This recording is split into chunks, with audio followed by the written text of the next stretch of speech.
seja muito bem-vinda e muito bem-vindo ao CAT Mate. Neste vídeo, determinamos a derivada da função x elevado a n para n um número natural e a utilizaremos para a obtenção da derivada de x elevado a n para n um número inteiro qualquer e a derivada da raiz enésima de x para n maior ou igual a 2, um número natural. Vamos primeiramente apresentar uma maneira de escrever a expressão y elevado a n menos a elevado a n como produto de dois fatores, sendo um deles o fator linear y menos a. Esta igualdade utilizaremos para demonstrar a derivada da função x elevado a n. Note que neste fator temos n parcelas. Conseguimos perceber isso analisando o expoente em a que aparece em cada termo. Neste primeiro termo, temos a elevado a 0, no segundo, a elevado a 1, no terceiro, a elevado a 2, e assim por diante até a elevado a n menos 1. Sendo assim, o expoente de a está variando de 0 até n menos 1, o que nos dá n parcelas. Esta igualdade poderia ser justificada utilizando o binômio de Newton. No entanto, como aqui no canal apresentamos o dispositivo de Brillouin-Ruffini, o utilizaremos. Encarando y elevado a n menos a elevado a n como sendo um polinômio na variável y, temos que a é raiz deste polinômio. E então, y menos a divide y elevado a n menos a elevado a n. Desta maneira, podemos escrever y elevado a n menos a elevado a n como produto de y menos a por um polinômio de grau n menos 1, o qual determinaremos utilizando o dispositivo de Brillouin-Ruffini. E para isso, pelo que vimos neste vídeo aqui do card, devemos traçar uma reta horizontal, uma reta vertical. Aqui devemos colocar uma raiz conhecida do polinômio y elevado a n menos a elevado a n, que sabemos ser o número a. Acima da reta horizontal, devemos colocar os coeficientes do polinômio em ordem decrescente do grau do monômio. Veja que o maior grau é n, cujo coeficiente deste monômio é 1. Depois vem o coeficiente do monômio de grau n-1, que é 0, n-2, que é 0, n-3, que é 0, e assim por diante até o monômio de grau 2, que é 0, de grau 1, que é 0, e o monômio de grau 0, que tem como coeficiente menos a elevado a n. Agora, devemos repetir esse primeiro coeficiente e, então, multiplicamos a raiz com 1 e somamos com este zero aqui, o que nos dá a. Para encontrar o próximo, devemos multiplicar a com a e somar com zero, o que nos dá a ao quadrado. Agora, multiplicando a com a ao quadrado mais zero, obtemos a ao cubo.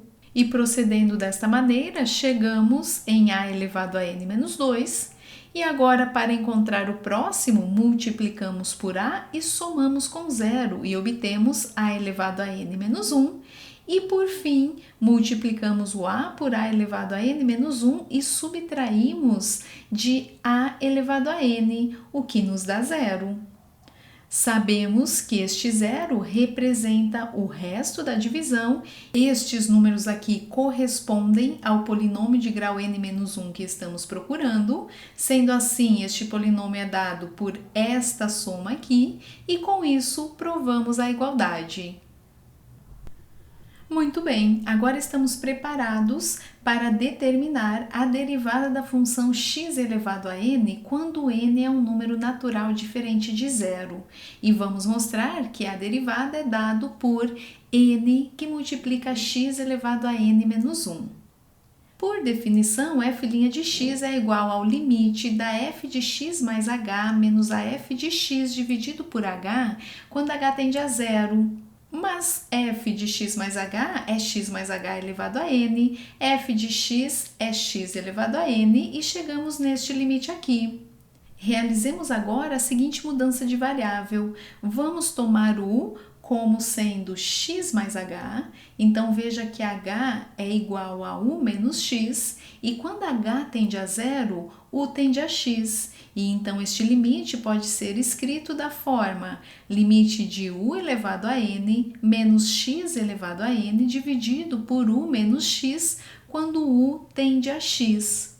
Veja que o numerador é o polinômio que consideramos anteriormente. Sendo assim, podemos reescrevê-lo da forma u menos x, que multiplica este polinômio aqui de grau n-1. Agora, simplificando estes termos, obtemos o limite deste polinômio aqui. Como a função polinomial é contínua, basta calcularmos a imagem deste polinômio em x e obtemos a soma de n parcelas, onde cada uma delas é x elevado a n-1. O que acabamos de demonstrar é, se a f de x é da forma x elevado a n, com n diferente de zero um número natural, então a f' de x é igual ao expoente que multiplica x elevado ao expoente menos 1. Como caso particular, apresentamos f de x igual a x elevado a 5. A f' de x é igual o 5 que multiplica x elevado a 5 menos 1, que é igual a 5x elevado a 4. E utilizando este limite que acabamos de calcular, mostraremos que a derivada da função f de x igual a x elevado a menos n, onde n é diferente de zero e é um número natural, é dada por f' de x igual menos n que multiplica x elevado a menos n menos 1. Por definição, f' de x é igual ao limite da f de x mais h menos a f de x dividido por h quando h tende a zero. Escrevendo a f de x da forma 1 dividido por x elevado a n, temos que a f de x mais h é 1 dividido por x mais h elevado a n e a f de x 1 dividido por x elevado a n, e chegamos no limite dessa expressão aqui. Resolvendo a subtração no numerador, chegamos no limite dessa expressão aqui. A ideia agora é manipular essa expressão de maneira a chegarmos no limite calculado anteriormente. Para isso, conservamos o numerador e multiplicamos pelo inverso do denominador e chegamos no limite dessa expressão aqui. Agora vamos pôr um menos em evidência e separar esse produto como sendo o produto dessas duas frações.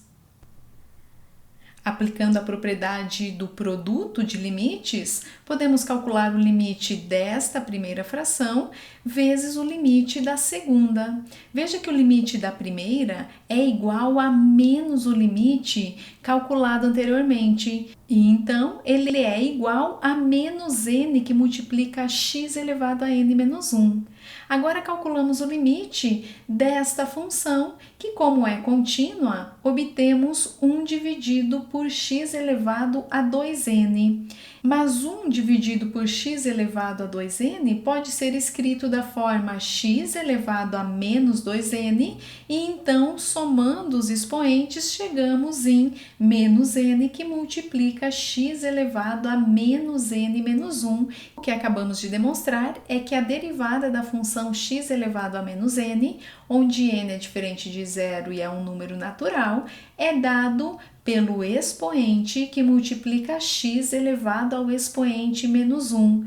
Como um caso particular, apresentamos a f de x igual a 1 dividido por x elevado a 5, que pode ser escrito da forma x elevado a menos 5, e, portanto, a sua derivada é o menos 5, que multiplica x elevado a menos 6, que podemos reescrever como sendo menos 5 dividido por x elevado a 6. E para finalizarmos, mostraremos que a derivada da função f de x igual a x elevado a 1 sobre n é dada por 1 sobre n que multiplica x elevado a 1 sobre n menos 1, onde estamos considerando x maior do que zero, caso n for um número par, e x diferente de zero se n for um número ímpar. Veja que podemos escrever a função f de x como sendo a raiz enésima de x, e então, por definição, f' de x é igual o limite da raiz enésima de x mais h menos a raiz enésima de x dividido por h quando h tende a zero. Vamos realizar a seguinte mudança de coordenadas. Vamos chamar x mais h de t, e então h é igual a t menos x, e quando h tende a zero, o t tende a x, e podemos reescrever esse limite desta maneira aqui. Agora, vamos chamar raiz enésima de t de u e raiz enésima de x de v. E então, veja que quando t tende a x, o u tende à raiz enésima de x, que estamos chamando de v.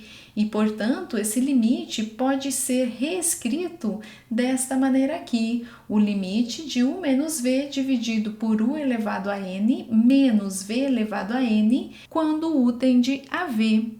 Nosso objetivo, novamente, é chegarmos no primeiro limite calculado nesse vídeo, e para isso podemos reescrever essa função como sendo 1 dividido por u elevado a n menos v elevado a n dividido por u menos v, quando u tende a v. Usando as propriedades de limite, temos que o limite do numerador é igual a 1 e o denominador é o limite já calculado neste vídeo, que é igual a n que multiplica v elevado a n menos 1. Mas v é raiz enésima de x e chegamos nesta expressão aqui. Agora, podemos reescrevê-la da forma 1 dividido por n, que multiplica x elevado a n menos 1 dividido por n, que podemos reescrever da forma 1 dividido por n, que multiplica x elevado a menos n menos 1 dividido por n, o que nos dá 1 dividido por n, que multiplica x elevado a 1 dividido por n menos 1, como gostaríamos de demonstrar. E um caso particular do que acabamos de demonstrar é a derivada da função f de x igual à raiz cúbica de x, que pode ser escrita da forma x elevado a 1 dividido por 3. Sua derivada é dado pelo expoente 1/3, que multiplica x elevado ao expoente 1/3 menos 1, que é igual a 1/3 que multiplica x elevado a menos 2 sobre 3, que pode ser reescrito da forma 1 dividido por 3, que multiplica a raiz cúbica de x ao quadrado. Mais adiante veremos que estas derivadas que obtivemos para as funções x elevado a n, onde n é um inteiro, são válidas para qualquer n número real. E ficamos por aqui. Vem comigo e vamos espalhar conhecimento.